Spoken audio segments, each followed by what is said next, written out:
Peringatan keras. 3 sayuran ini lebih bahaya dari alkohol untuk lansia? Bapak dan Ibu yang luar biasa, Anda di atas 60 tahun? Tahukah Anda, ada 3 jenis sayuran yang setiap hari mungkin Anda santap, mengira itu sehat tapi ternyata bisa jadi jauh lebih berbahaya dari alkohol bagi tubuh Anda di usia senja. Ya, Anda tidak salah dengar. Ini bukan tentang gorengan atau makanan manis, tapi tentang sayuran yang selama ini kita anggap selalu baik. Banyak pasien saya terkejut, bahkan syok berat, saat tahu fakta ini. Mereka tak menyangka, kebiasaan sepele makan sayuran tertentu justru jadi penyebab utama berbagai masalah kesehatan yang mereka alami. Saya sangat mengerti kekhawatiran Anda di usia emas ini. Kita semua ingin sehat, bahagia, tanpa dihantui penyakit. Tapi, metabolisme tubuh setelah 60 tahun itu berubah drastis. Apa yang dulu baik, sekarang mungkin tidak lagi. Sayuran yang dulunya pahlawan kini bisa diam-diam, memicu peradangan, lonjakan gula darah, bahkan kerusakan organ vital Anda. Ini fakta medis yang wajib Anda tahu demi masa tua yang berkualitas. Saya masih ingat betul kisah Ibu Siti. Beliau adalah pasien setia saya. Usianya sudah lebih dari 60 tahun. Ibu Siti selalu berusaha hidup sehat, rajin olahraga, dan makan sayur setiap hari. Tapi, beliau sering sekali merasa sangat lelah dan gula darahnya naik turun misterius, padahal sudah jauhi makanan manis. Beliau bingung, "Dok, saya sudah hidup sehat, kenapa kok badan makin ringkih?" Keluh Ibu Siti suatu hari dengan wajah putus asa. Setelah pemeriksaan menyeluruh dan diskusi mendalam tentang pola makannya, saya menemukan satu pola mencengangkan. Ibu Siti sangat gemar mengonsumsi beberapa jenis sayuran tertentu. Ternyata, di usianya, sayuran itu justru memperparah kondisinya. Setelah saya sarankan untuk mengganti dan menghindari sayuran tersebut, perlahan tapi pasti, perubahan luar biasa terjadi. Gula darah Ibu Siti jadi jauh lebih stabil. Dan beliau merasa jauh lebih bugar, serta bersemangat. Kisah Ibu Siti ini jadi bukti nyata bahwa hal sepele seperti pilihan sayuran bisa memberi dampak hidup mati pada kualitas hidup kita di usia senja. Dan saya akan bongkar semua rahasianya di video ini. Halo Bapak dan Ibu sekalian, apa kabar hari ini? Saya harap Anda semua sehat dan penuh semangat. Terima kasih sudah mampir. Bagi yang baru pertama kali, selamat datang di channel Tips Lansia. Di sini, kita akan belajar bersama bagaimana mencapai masa tua yang produktif, sehat, dan penuh sukacita. Mungkin Anda bertanya, "Dok, sayuran kan sehat, kenapa ada yang harus dihindari?" Pertanyaan bagus. Selama lebih dari 15 tahun praktik, saya melihat banyak pasien bermasalah di usia senja, bukan karena tak makan sehat, tapi karena tidak makan cerdas. Tubuh kita berubah seiring usia. Metabolisme melambat, penyerapan nutrisi berkurang, dan imun kita melemah. Apa yang dulu sumber vitamin, kini bisa jadi pemicu peradangan atau lonjakan gula darah tak terduga. Contohnya, dinding usus kita di usia senja bisa lebih bocor. Zat yang tak seharusnya masuk darah malah lolos, memicu peradangan di seluruh tubuh. Ginjal bekerja keras, hati kurang enzim, dan pankreas melemah. Maka, kita harus lebih selektif, termasuk soal sayuran. Pengetahuan ini bukan untuk menakuti, tapi untuk membekali Anda agar bisa membuat pilihan terbaik demi kesehatan optimal di masa tua. Penting diingat, setiap individu itu unik. Apa yang cocok untuk satu orang mungkin tidak sepenuhnya cocok untuk yang lain, tapi ada prinsip umum untuk meminimalkan risiko dan memaksimalkan manfaat makanan, terutama sayuran. Memahami reaksi tubuh kita terhadap makanan tertentu di usia senja adalah kunci menghindari komplikasi kesehatan tak perlu. Ini ilmu sederhana, tapi dampaknya luar biasa. Sebelum kita masuk ke pembahasan inti yang sangat penting ini, saya ingin tahu dari kota mana Anda menonton video ini dan berapa usia Anda saat ini. Silakan tulis di kolom komentar di bawah. Jangan lupa juga untuk like video ini dan subscribe ke Tips Lansia agar Anda tidak ketinggalan berbagai tips dan ilmu terbaru dari kami.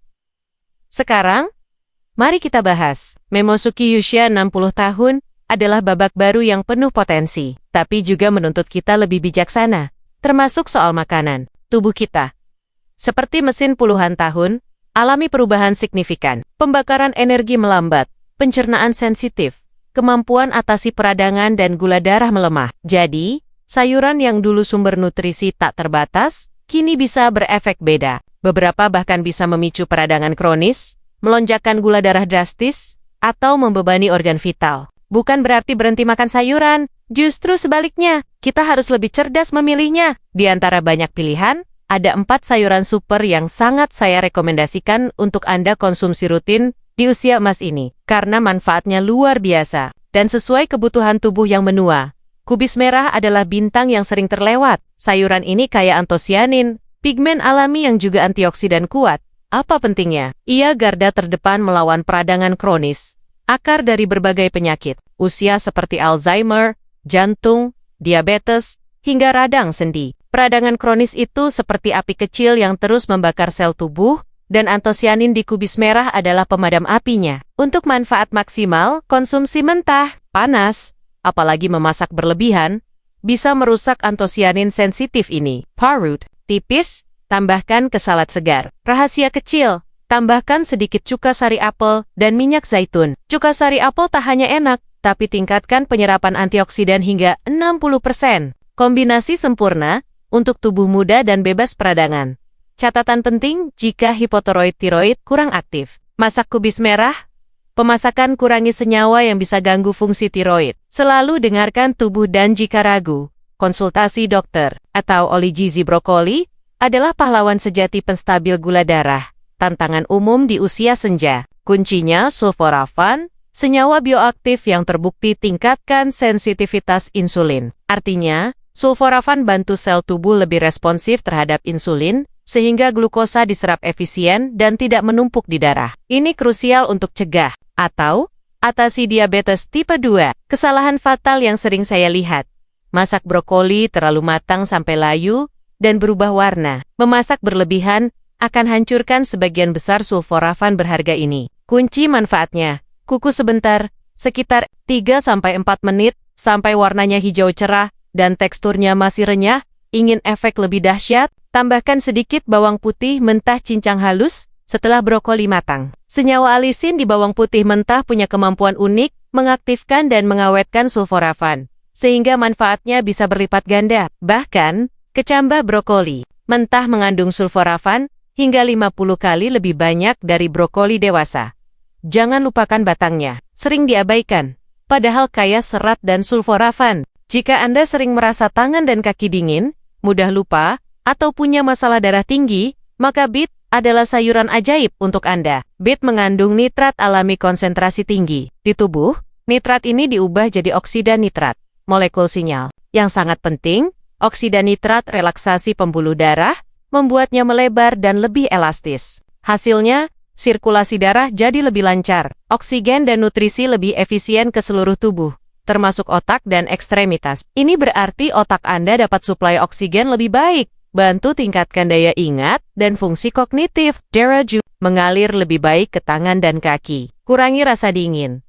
Beberapa penelitian menunjukkan konsumsi jus beet teratur dapat bantu turunkan tekanan darah signifikan, menjadikannya sekutu alami jaga jantung. Beet bisa ubah warna urin jadi merah muda atau merah. Ini normal dan tidak berbahaya. Tapi, bagi riwayat batu ginjal terutama oksalat, konsultasi dokter sebelum konsumsi beet dalam jumlah banyak, karena beet juga mengandung oksalat.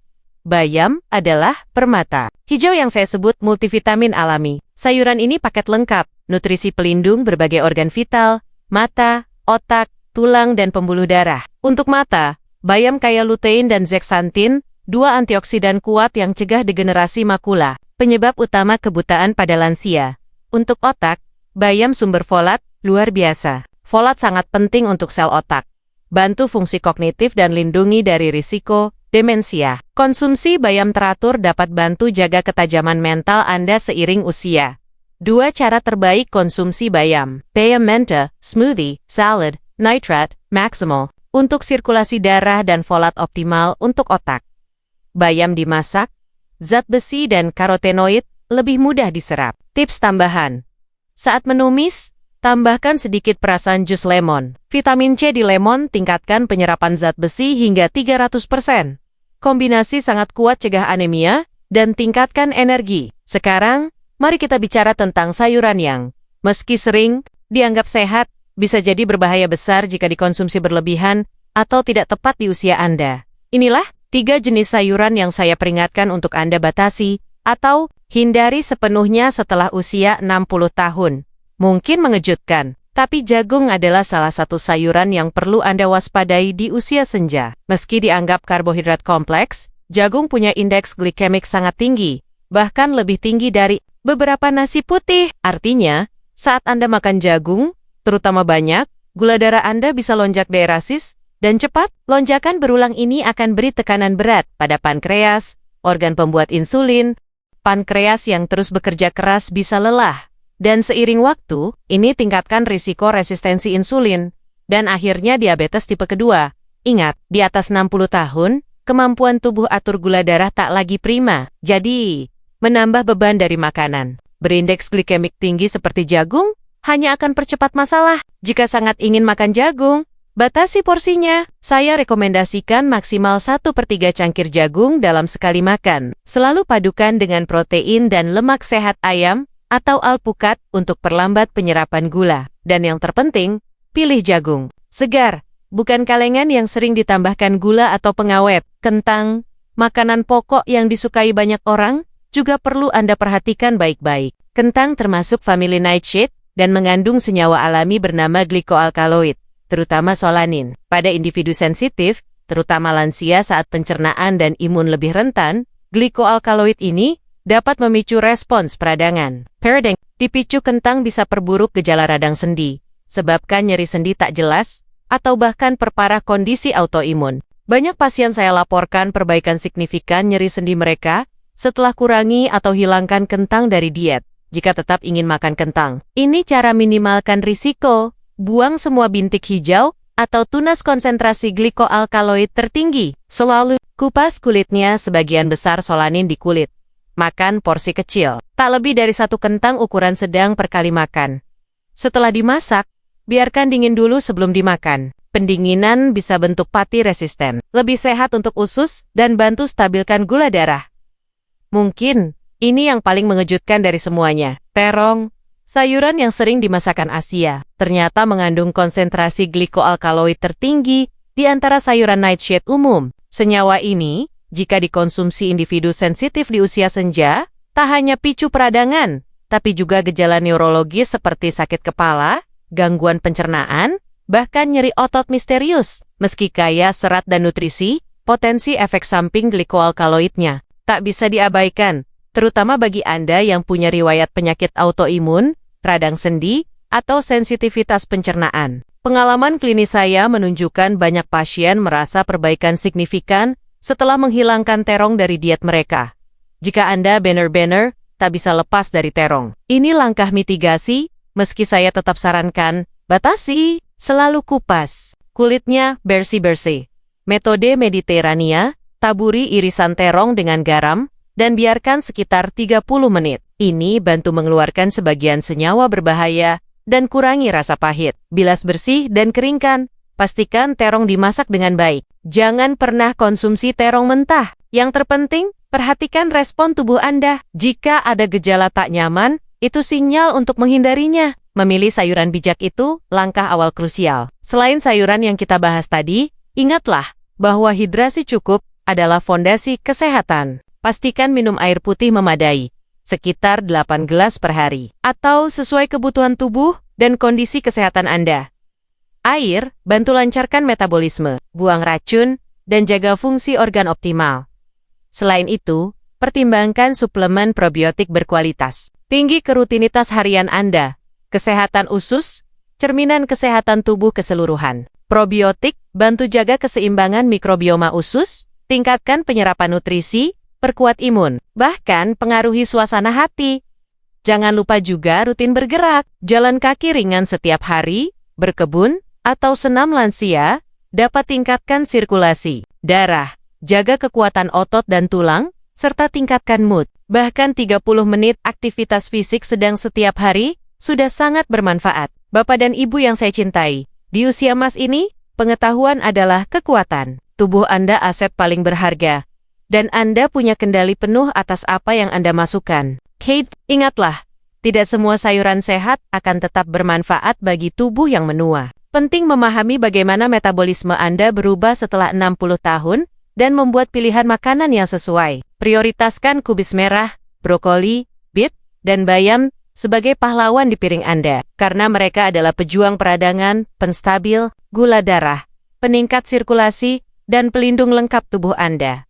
Sebaliknya, waspada jagung, kentang, dan terong. Meski sulit sepenuhnya menghindarinya, memahami potensi bahayanya akan bantu Anda membuat keputusan cerdas, batasi porsi, dan mengolahnya dengan cara minimalkan risiko. Pilihlah dengan cermat, dengarkan tubuh Anda, dan jangan ragu konsultasi profesional kesehatan jika punya kondisi khusus. Kisah Ibu Siti adalah bukti nyata bahwa perubahan kecil dalam pola makan bisa beri dampak luar biasa pada kualitas hidup di masa tua. Beliau kini nikmati hari-hari lebih bugar, tanpa keluhan kelelahan atau fluktuasi gula darah mengkhawatirkan. Semua berkat kesadaran dan kemauan beliau mengubah kebiasaan yang selama ini dianggap sepele. Jadi, bagaimana Bapak dan Ibu? Apakah Anda siap mengambil langkah pertama menuju masa tua yang lebih sehat dan bahagia? Saya tahu, ini mungkin butuh sedikit penyesuaian. Tapi percayalah, investasi ini akan terbayar lunas dengan energi,